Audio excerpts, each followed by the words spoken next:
Good day, everyone. Today we'll be talking about the discourse analysis.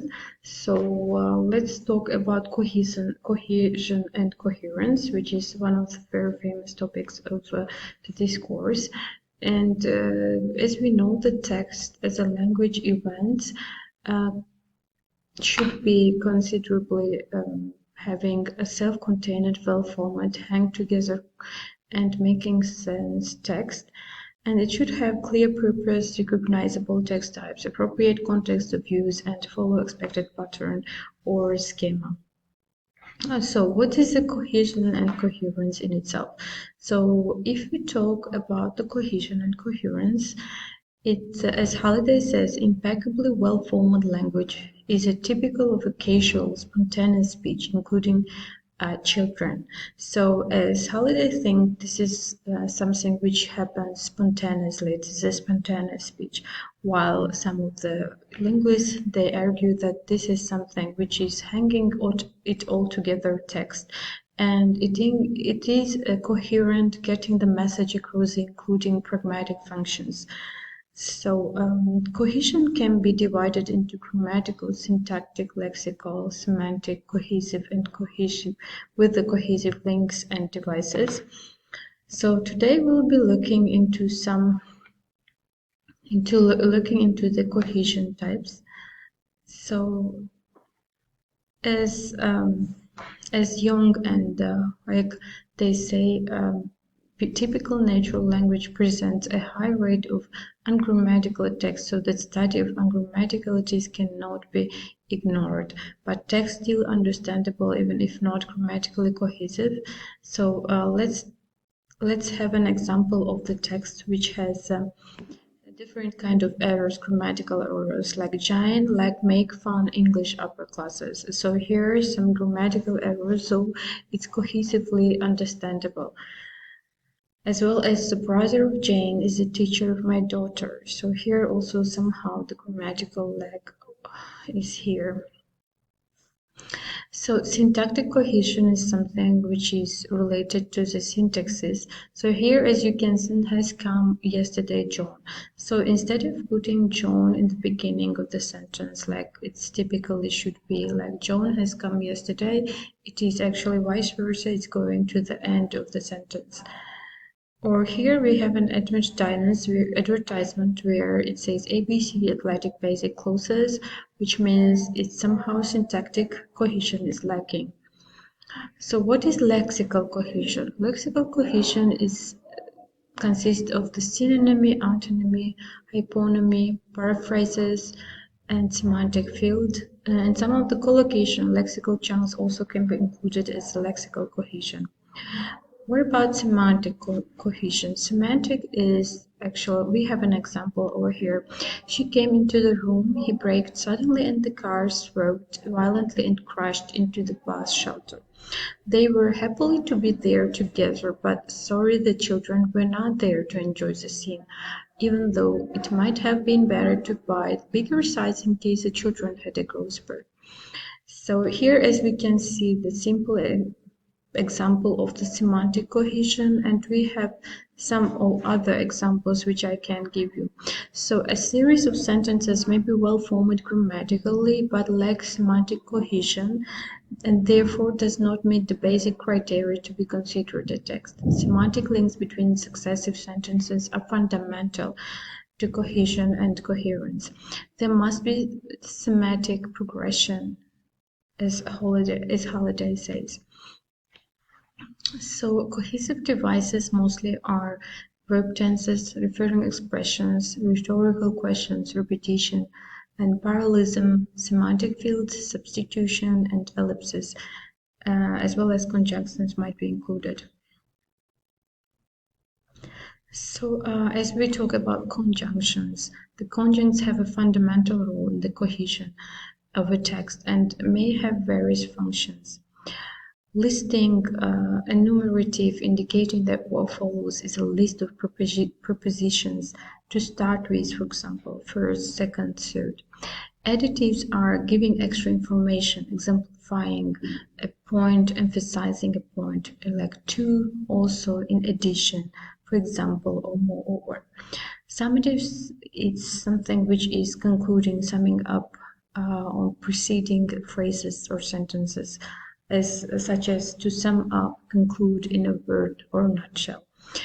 A positive or rephrasing the preceding sentence. In other words, what I mean is can be given as an example.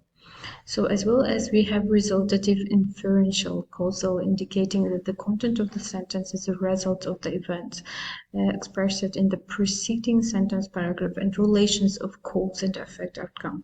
So as example, we can give the sentences as a consequences of this approach, we have equal numbers of men and women as head of unit. So, and the one more example of the type of conjuncts is antithetic adversative contrasting the previously mentioned idea, like but, so, alternatively, on the other hand, and however.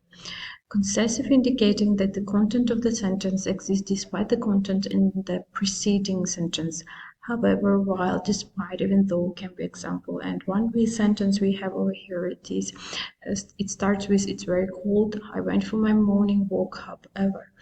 So temporal, which means indicating to temporal relations, a relation between the content of the sentence and the preceding sentence, like while, during, ever since, next, later, and finally. So let's talk about coherence. So coherent text can be perfectly cohesive but incoherent. So are these sentences coherent? If not, why? So which of you people is the fish? Or 279s, 1 medium 63, 3 elements, a mild 43, oh, and what's the 33? Give Bob ball, give ball, give Bobby ball, give. So we have two more examples over there. So as you can see here, they are coherent. Language, as Cook says, language in use for communication is called discourse, and the research and search for what gives discourse coherence is discourse analysis. So discourse can be anything from a grand or single expletive through short conversation and scribbled notes right up to Tolstoy's novel, War and Peace, or a lengthy legal case. So next thing we will be looking into is form to function. So to connect the knowledge with the language system, people see reasoning and pragmatic theories go some way towards explaining how people reason their way from the form to the function, and thus construct coherent discourse from the language that they receive. The interaction between knowledge, reasoning, and language is crucial to understanding discourse. So what about the Jacobson? Jacobson says that emotive functions, it's from ur to also, and as per his hypothesis, it is directive functions with the purpose of affecting the behavior of the addressee, and phatic function to open the discourse and monitor its reception, and poetic function including advertising slogans, referential function conveying information, metalinguistic function to talk about language, contextual function to signpost discourse. So here we have microfunctioning of the discourse, and here I can have the discourse can have more than one function. So we have a maxims which is presented by Austin. So let's talk about the crisis maxims. Cooperative principle: be true, which means maximum of quality; be brave, maximum of quantity; be relevant, maximum of relevance; and be clear, maximum of manner. So we are talking here about politeness principle. The social beings, our ultimate aim is to interact with other people, social cohesion. In order to achieve this, we obey certain unwritten rules regarding politeness. In other words, whenever possible, we avoid being rude. Now, always depending on context, of course. So, breaking rules. Cooperative principles are often violated or floated in crisis terminology, for example, with hyperbole or metaphor, irony, sarcasm, double entendre, or in the case of politicians, most maxims are routinely floated. However, the addressee must have sufficient knowledge of the language, context, and culture to be able to know when the maxims are being purposely floated. So, appropriacy. Discourse should be appropriate to the context, depends on power relations, social expectation, and prior knowledge of social conventions required.